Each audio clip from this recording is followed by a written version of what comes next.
logo após a bainha de mielina no nó de Ranvier, ou seja, entre uma célula de Schwann e outra. Então polariza, despolariza, aí a bomba de sódio vai entrar em ação, o sódio é impulsionado para o meio externo, a membrana vai voltar a ficar polarizada. Com isso, há um reflexo no próximo nódulo de Ranvier, a permeabilidade da membrana aumenta, o sódio migra violentamente, inverte a concentração iônica, eu tenho mais íons sódio dentro, polariza a membrana positivamente, negativamente. Bomba de sódio, o sódio é empurrado para fora, eu volto a ter a membrana polarizada. Essa desestabilização nesse nó de Ranvier desestabiliza o nó seguinte. A porta abre, o sódio entra, dentro passa a ter mais íons positivos, a membrana despolariza. Bomba de sódio, ela volta a ficar polarizada. Então, se nós observarmos, o mecanismo de polarização e despolarização da membrana, ele é igual.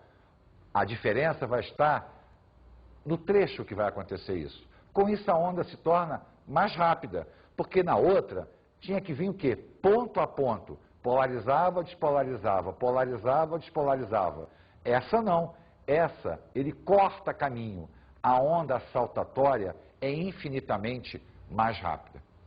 Então, se nós compararmos a velocidade do impulso entre um axônio mielínico e um axônio amielínico, nós vamos ver que nesse tipo de axônio aqui, a velocidade do impulso é infinitamente maior, na faixa de 200 metros por segundo, equivalendo a 720 km por hora. Mas não importa qual seja o axônio, qual o tipo de axônio, mielínico ou não mielínico, ele só trafega energia elétrica dentro do axônio. Nada fora do axônio ou do próprio neurônio como um todo. A transmissão do impulso ocorrerá através das sinapses. E o que são sinapses? São espaços físicos que existem entre a terminação de um axônio e o receptor do impulso nervoso. Neste ponto, o impulso vai atravessar não por energia elétrica, mas por substâncias químicas denominadas de neurohormônios. Dependendo quem vai receber o impulso nervoso, nós classificamos a sinapse de 3 formas.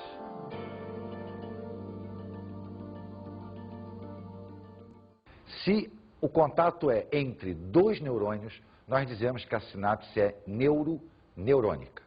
Se esse contato é entre um neurônio e um músculo, nós dizemos que é uma sinapse neuromuscular. Também chamada de placa motora, porque é a partir dela que vai haver a resposta muscular daquele músculo. Se esse espaço é entre um axônio e uma glândula, nós dizemos que a sinapse é neuroglandular. Então, observe, temos 3 tipos de sinapse: neuroneurônica, neuromuscular ou neuroglandular. Mas independente do tipo, todas elas funcionam da mesma maneira. Nós vamos ter o impulso elétrico trafegando por dentro do axônio, chegando ao final do axônio e se atravessando através dos chamados neurohormônios. Vamos observar agora como funciona uma sinapse. Qual é o mecanismo da sinapse para que haja essa interação entre o impulso elétrico e o impulso químico? Se nós observarmos aqui o nosso esquema, nós vamos ver que este detalhe maior aqui representa a terminação de um axônio. Então, o impulso elétrico vinha por aqui. Quando ele chega ao final do axônio, ele vai estimular o retículo endoplasmático granular a produzir determinadas proteínas. Essas proteínas são encapsuladas pelo complexo de Golgi. E essas vesículazinhas contendo essas proteínas ligam-se à membrana existente na terminação do axônio.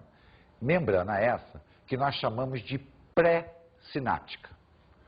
Ao se ligarem à membrana, elas abrem para o meio exterior e liberam para a sinapse o neurohormônio.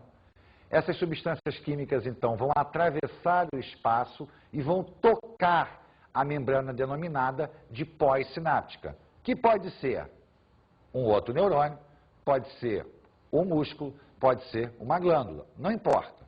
Ao tocarem, elas geram novamente o impulso nervoso se for um neurônio, ou comandam a contração muscular, ou comandam a contração de uma glândula para a liberação do seu produto. Então, o impulso elétrico vem, força a liberação do neurohormônio, ele atravessa a sinapse, toca do outro lado na membrana pós-sináptica e vai gerar, então, uma resposta. Mas quem são esses neurohormônios? Existem vários, muitos famosos. Quem já não escutou falar na dopamina, na serotonina, que quando entram em distúrbio, são produzidas em excesso, provocam uma doença chamada de depressão. Até alguns anos atrás, acreditava-se que a depressão fosse apenas um estado psíquico.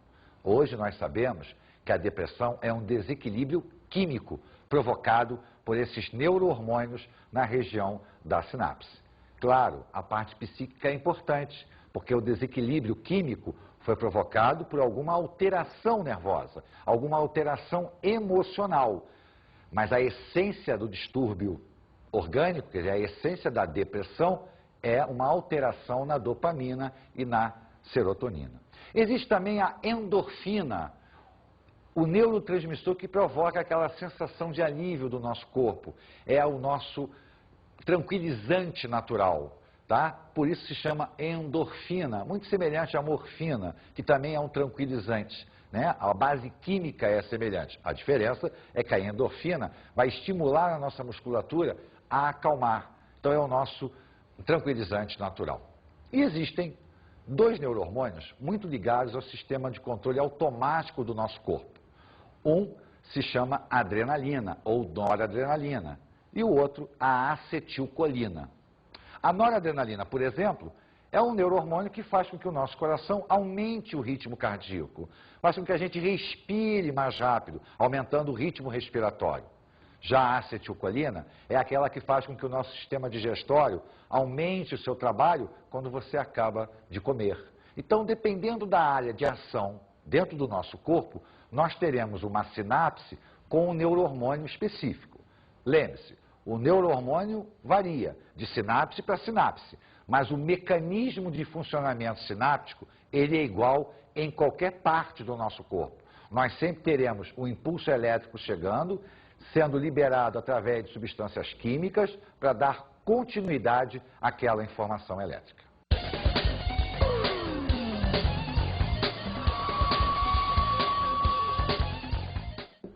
Vou sugerir a vocês que prestem muita atenção no tecido nervoso. Porque, na realidade, quando nós falamos de sistema nervoso, que a gente pensa lá no cérebro, cerebelo, medula, na realidade nós estamos falando do neurônio. Porque esses órgãos nada mais são do que a reunião de vários neurônios. O funcionamento do sistema nervoso, ele é baseado fundamentalmente no tecido nervoso.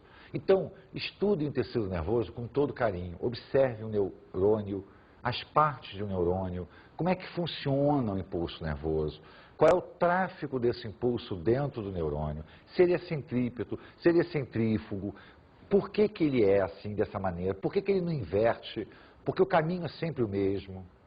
Observe os tipos de neurônio, tá? Cada região do nosso corpo. Pesquisa onde é que você vai encontrar um multipolar, um unipolar, um bipolar. Observe o funcionamento da bainha de mielina, como ela se forma, qual é a importância dela para o tráfego do impulso nervoso. Estude com carinho também o impulso nervoso, como ele é formado, a movimentação iônica. Não esqueça nunca da bomba de sódio, da bomba de potássio, ela é fundamental, tanto no axônio mielínico quanto no axônio amielínico. Veja bem qual é o tráfego desse impulso. Observe as sinapses. Ela é essencial para que a gente possa entender uma série de consequências orgânicas provocadas pelo mau funcionamento dela. Várias doenças são provocadas por excesso ou ausência dos neurohormônios. Estude o que é um neurohormônio, pesquise que tipos de neurohormônio existem em cada parte do nosso corpo. Quais são os tipos de sinapse, qual é a importância de cada uma delas para que o nosso organismo funcione como um todo. Dê muita atenção a todos esses detalhes. Ficará muito mais fácil você entender depois como funciona o sistema nervoso. Um abraço.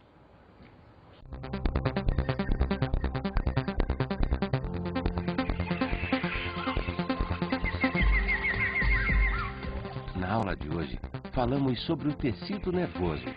Vimos que existem vários tipos de neurônio, o multipolar, o bipolar, o pseudonipolar. Vimos as três partes essenciais do neurônio, o corpo, o dendrito e o axônio. Vimos o tráfego do impulso, centrípedo e centrífugo. Vimos o neurônio como um conjunto global. Aprendemos sobre os impulsos nervosos. Vimos que existem dois tipos de impulso, aquele que corre no axônio mielínico e aquele que corre no axônio amielínico. Vimos que no amielínico a onda é senoidal, vimos que no mielínico a onda é saltatória. Isso se deve à existência ou não de um isolamento do axônio.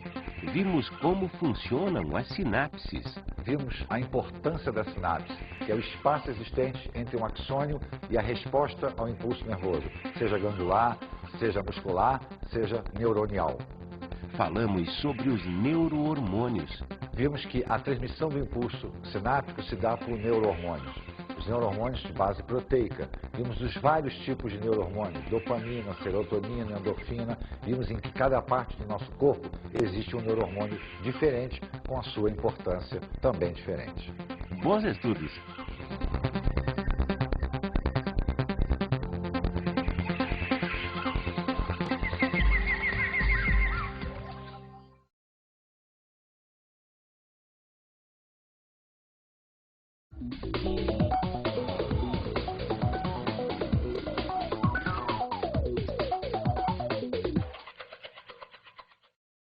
Bem, colega, nós sabemos da importância do tecido nervoso para a compreensão do sistema nervoso como um todo. Então, dê ênfase à estrutura neuronial, às partes, à condução do impulso, à diferença de um impulso mielínico e amielínico. Ressalte a importância dos neurohormônios, da transmissão sináptica. O aluno só consegue visualizar o conjunto da formação de todo o nosso sistema nervoso quando ele consegue entender muito bem o tecido nervoso. Até porque nós sabemos, é a base de funcionamento de toda a estrutura nervosa do nosso corpo.